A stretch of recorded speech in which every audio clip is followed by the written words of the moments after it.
Aw man, I can't wait to talk about the Spy Family dub and Anya and Yor and... Okay, I get it. Some things have to be talked about first before we can resume our regularly scheduled programming.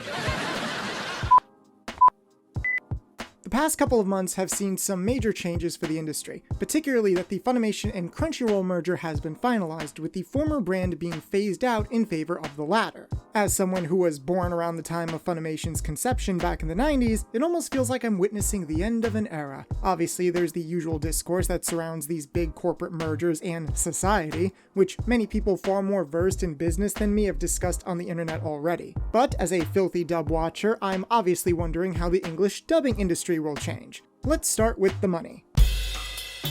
The fact that American anime voiceover jobs pay less than the same jobs in other industries has never really been a secret. Years of panels, interviews, and social media posts from actors have repeated that reality. Even when an anime show or movie reaches critical acclaim and is monumentally monetarily successful, the dub staff involved who might have contributed to such success won't see too much of that money. Union anime stuff, which is largely based in LA, can have more money in it for performers, but a lot of it is still lower than video games or cartoons, unless maybe celebrities are involved. Voice actors are already paid less than on-screen talent for jobs of equivalent prestige, and the pay for dub actors is even lower than that.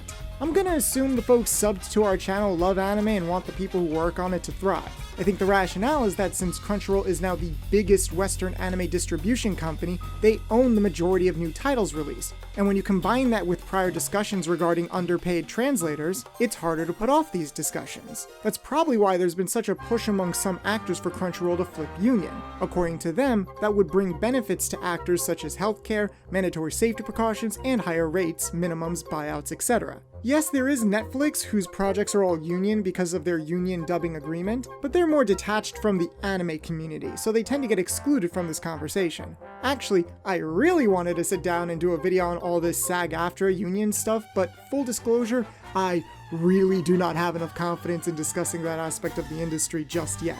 In the past month alone, we've come across a shit ton of information for the very first time. Understandably, there's a lot to shift through and properly piece together on top of all of our other work, so the whole situation is something we're still actively learning about. We'll link in the description some places where you can start, but I definitely want to wait a bit longer before putting out an overly produced video on the internet discussing overly complicated things. So instead, let's move on to something simple: architecture. It was just some brief social media whispers at first, but on May 18th, Anime News Network put out an article where they confirmed through industry sources that Crunchyroll would be mostly using in-person recording with their new Texas-based studio. Texas? With the decrease in cases concerning COVID-19 as well as the heightened safety precautions, there was a significant push to get actors to come in and use this facility.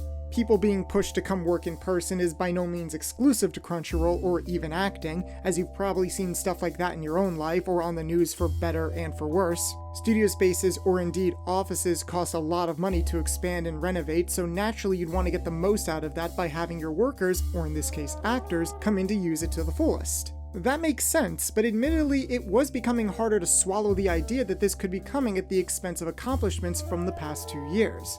Let's be honest, the 2020s so far have sucked, in no small part thanks to COVID-19. So it's a little ironic that adapting to COVID ended up leading to probably the most noteworthy shift US dubbing has seen since the beginning of simuldubs almost 10 years ago now. Usually, a lot of anime dubbing productions were handled in person, which meant that the majority of actors on a given project would be the ones who could physically arrive in that specific area, with the occasional out-of-towner flying in or recording at a different studio. COVID-19 made it difficult for actors to come into these regularly used studios until things got safer. So it took a while, but eventually the industry entered what I guess you could call the remote recording arc. Basically, a majority of dubs that came out in the past 2 years had to be recorded by actors at their own home studios or recording booths. There was a bit of a learning curve that needed to be adjusted to, as it wasn't the smoothest transition, given the fact that you could tell companies still wanted to meet very specific deadlines for these jobs. It did, however, lead to an interesting side effect where cross-regional casting was happening much more often. Since no one could come into a local studio, it didn't matter so much where they'd be recording from as long as there weren't technical problems with their audio setup or internet. Don't worry, we'll get to that in a bit. We saw unlikely combinations of actors from the primary dubbing states, actors from the non-dubbing states or other countries popping up here and there, nostalgic veterans making some returns, and arguably it also opened the door for newer actors to break out into the industry when they originally might not have been able to. After all, let's not underestimate how difficult and costly it is for some people to just move to another state like California for the sake of maybe getting work, let alone paying rent there, especially if you're someone with certain disabilities. As was the case with other industries, people who might have originally thought they could never get their careers started could now do things where they lived with safe access to what they needed. Now, in regards to the multi-regional element, I want to make it clear here that remote recording itself is not the linchpin that guarantees a dub will be good. Many older beloved dubs probably weren't done with much remote recording after all. The actors chosen are always going to be a part of the dub's overall quality. But there are other parts like directing, writing, recording, and mixing that won't magically be rectified by the perfect voiced cast if done poorly. And let's also be honest, that overall process for the past 2 years wasn't always the smoothest in a remote environment. From our experience covering this topic, you're going to get a different response depending on the actor or engineer that you ask. Some prefer it in person over remote and vice versa depending on their views, background, and personal circumstances. However, the remote recording arc undeniably had more technical issues than before, whether it was with audio quality or internet connection issues. Obviously it goes fine sometimes, but when it doesn't, it can make sessions difficult. Besides, while it can keep things safe and create accessibility to those who really can't come and work in person even if they want to, it ironically can create inaccessibility to those who can't get the technology to work for whatever reason. Maybe the professional audio equipment is too expensive, or maybe they're not allowed to heavily modify the place that they're renting.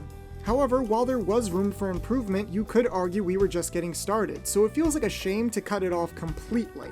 Our personal ideal was that when things got safer, remote recording could at least stick around in some capacity and evolve alongside in-person recording. I know it sounds all cheesy and optimistic when you try to look for a specific scenario that benefits literally everyone without compromise. We don't know the raw numbers behind this stuff, but we were hoping that if both kinds of recording could be expanded upon, the overall quality of the final products would improve. Again, it's not like good dubs were impossible before, but at the very least you could argue the potential for these dubs to represent a wider acting pool was something that should have been nurtured and facilitated, simply because more actors to choose from means more possibilities of a good voice being chosen for a given character. Since this current situation is about the Dallas scene though, it isn't fair to say that dubs from Texas-only talent are always going to be worse. Many great dubs have been made with Texas-only casts, and a number of the most celebrated US dub actors are from there too. So yeah, taking out this frustration by devaluing local-only actors is the wrong way to go about this. The benefits in this case are simply ones of choice, which fans can benefit from insofar as their favorite characters potentially get a surprising and fitting voice. And that includes the benefit of Texas actors lending their talents to non-Texas projects too, playing characters that you could argue they were meant to play but couldn't because of location. Was local only always Crunchyroll's plan? Is this all just really bad timing alongside all these unionization talks, or is it a direct response to them? The Anime News Network article did say they weren't able to confirm that Crunchyroll had told the ADR directors to focus on only hiring Texas-based actors or to actively avoid hiring non-Texas talent. However, we're already halfway through the first anime season of this new brand emerging, and regardless how you feel about the situation, the difference between what was just happening last season and what's happening now is kind of obvious, right? A majority of the actors that make up the cast lists this season are local Texas talent. The exceptions so far seem to be either when shows are outsourced to separate recording facilities and their teams, or with real reprisals, such as Bookworm or Shield Hero. Well, mostly. Please consider donating or sharing this if you can. There's no way of knowing if this local-only thing is a hard and fast policy, but there's also no way of knowing if exceptions will increase or decrease as time goes on. That's the problem with talking about this stuff. This has evidently been a pressing issue in the community, and we've been tagged a few times on social media to discuss it ourselves. But videos like this can potentially be dated depending on future events. Trust us, we know that from experience. It is also hard to be honest about wants and desires since no one wants to get on the bad side of major entities involved in this discussion. Whether it's Crunchyroll, actors pushing for unionization, the fans, or other groups of actors that are being affected differently by this whole situation.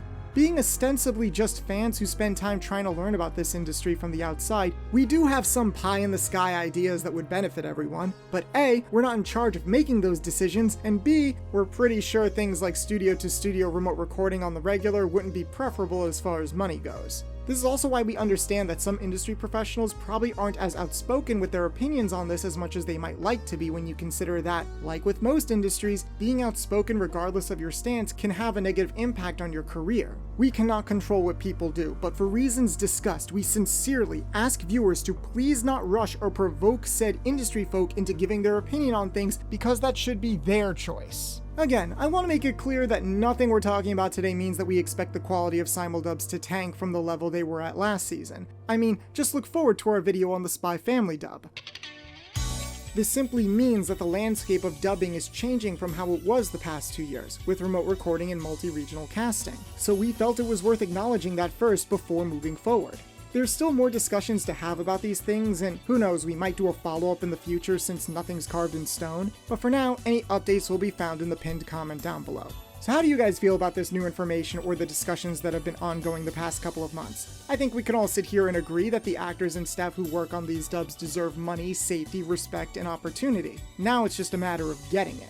But what do you think about the current switch back to in-person dubbing? Are you as stressed about everything as we are? Love to know your thoughts in the comments, and if there are any industry people out there that want to discuss this with us or further elaborate on anything mentioned in this video, please DM us or leave a comment as well, because we want to know as much about this as possible. A special thanks to our patrons for continuing to support us, including Reagan Senpai, Andrew Wade Pittman, Ahoba, Jose Argumedo, JR Pictures, Ryan Rodriguez, Queen Era 2, Tristan Gallant, and Unknown Secret 1000.